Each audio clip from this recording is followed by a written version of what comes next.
الولاد وهم عيانين بيبقوا صعبانين عليا قوي، يعني في البيت ما بيبقوش عايزين ياكلوا اي حاجه. هقول لك شويه افكار كده يمكن يرضوا ياكلوها، سواء طفل عنده برد، طفل عنده هيربس، الاطفال اللي بتعمل لوز او بيبقى زورها وجعها، الاطفال اللي عندها اسهال. يعني كولكشن كده هقول لك، وكل حاجه هقول لك تنفع لمين. اول حاجه الطفل اللي عيان عنده برد يعني او بيكح، احسن حاجه ليه الاعتماد على السوائل، وساعات ما بيبقاش قادر خالص غير للسوائل، فما تضغطيش عليه ان هو ياكل، استني عليه شويه، هو من نفسه بعد ما الدنيا تفك هتلاقيه قادر ياكل. هتلاقي فيديو مخصوص اصلا للسوائل هحطهولك في اول تعليق.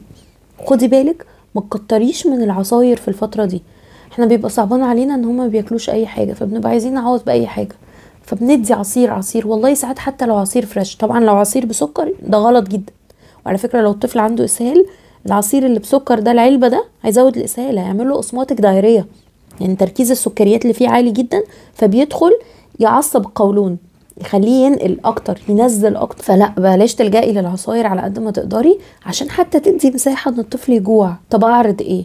اول حاجه فكري تعرضي فاكهه او خضار متقطعين، ما تقوليلوش تاكل تفاح هيقولك مش عايز اكل. قطعي الخيار وسيبيه قدامه. في انواع معينه من التعب، مثلا هتلاقي الطفل عايز الخياره متقطعه ساقعه، بالذات مع التسنين بتلاقيه رايح لها اكتر، طبعا في السن المناسب اللي ينفع يمسك فيه طعام اصابع. فقطعي الخضار وسيبيه على الطبق، وهو بيلعب هتلاقيه مع الوقت بدأ يلقط. احنا نفسنا لما بنلاقي الحاجه متقطعه قدامنا بنتشجع اكتر اننا نسحب منها.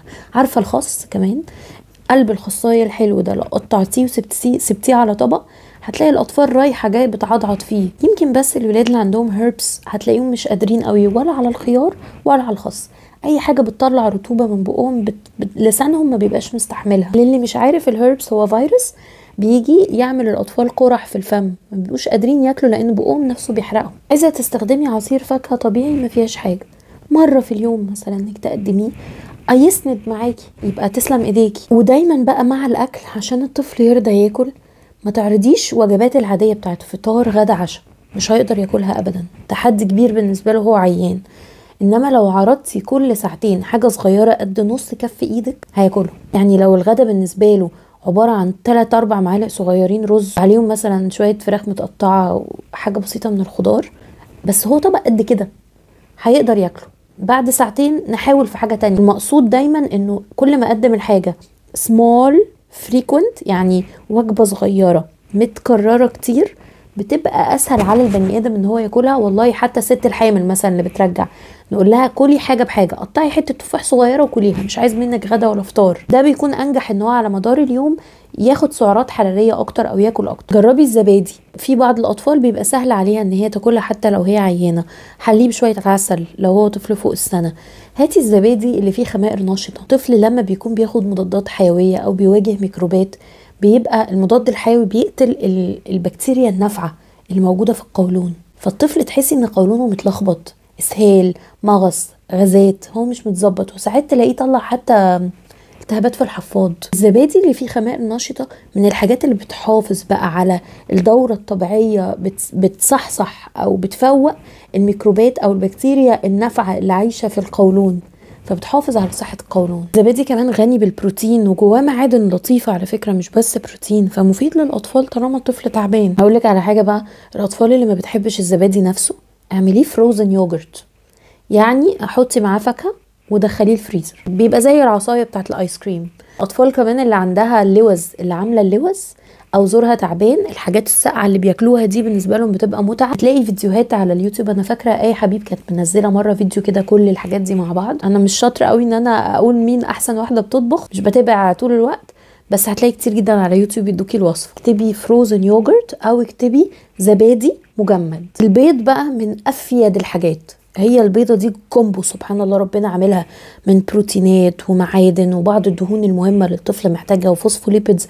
البيضة مفيدة جدا للطفل في الوقت ده، ومش كل الأطفال بتاكل البيض. فلو أنا ابني بيحب البيض وعملته سكرامبلد اللي هو متقلبة كده، او في اطفال تحب اومليت يعني قرص، لو ابني بيحب البيض فهو ممكن يبقى من الاختيارات اللذيذة جدا. وعلى فكرة الاطفال اللي عندها قرح في الفم والحاجات دي، لو عملت لهم البيضة وهديت بردت خالص، ما حطيتيش بقى فلفل اسود ولا نكهتيها عشان هم بقهم ما بيبقاش مستحمل، هتلاقيهم حبوا البيضة واكلوها معاكي. في اطفال في وقت العيا تحب تلقط شوية مكرونة مسلوقة، هي المكرونة مش اكتر حاجة صحية في الكون، بس على الاقل يعني الطفل هيلاقي حاجه ياكلها لغايه ما يومين العيا يعدوا بدل ما يعيش على العصاير. في اطفال بيبقى لطيف قوي لو عملت لهم توستيه كده صغيره، بيضه، توستيه بني، على حسب اللي الطفل بيحبه.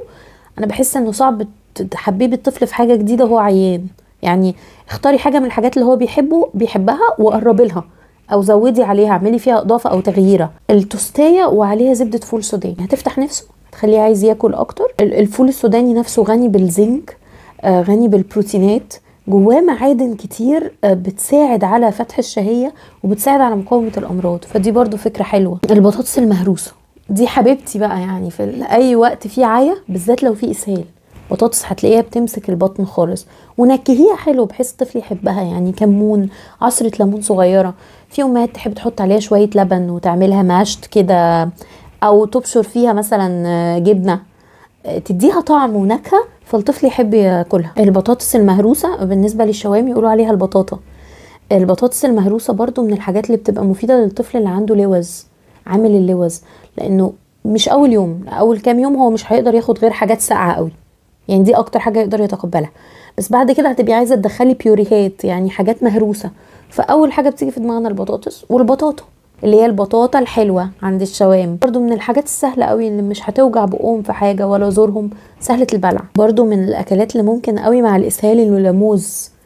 الموز اصلا جواه اكتر من نوع من الفايبرز او الالياف اللي بتساعد على انها تمسك البطن، وجواه خمائر نشطه بتساعد على انها تخف قوي من اضطرابات القولون. وجواه بوتاسيوم اللي هو واحد من اهم المعادن اللي الاطفال، الاملاح اللي الاطفال بيفقدوها وقت الاسهال، فبيعوضوا بالبوتاسيوم بسرعه. في اطفال وقت التعب ما تحبش تاخد الفواكه خالص، فساعتها بحب اعملها لها فروت بوبسيكل، اللي هو الفاكهه نفسها بتتضرب اوكي، بتحط عليها شويه اضافات بسيطه وتتحط في الفريزر كانها ايس كريم اللي هو الستيك، والطفل ياكله كده حته بحته. الاطفال بيحبوه جدا، مش محتاجه اقنعكم ان الاطفال بتحب الايس كريم، بس يبقى ايس كريم فاكهه فصحي اكتر. الطفل اللي عنده هيربس او اي قرح في الفم ممنوع اي حاجه فيها خل، اي اكله سخنه هتلسع بقه.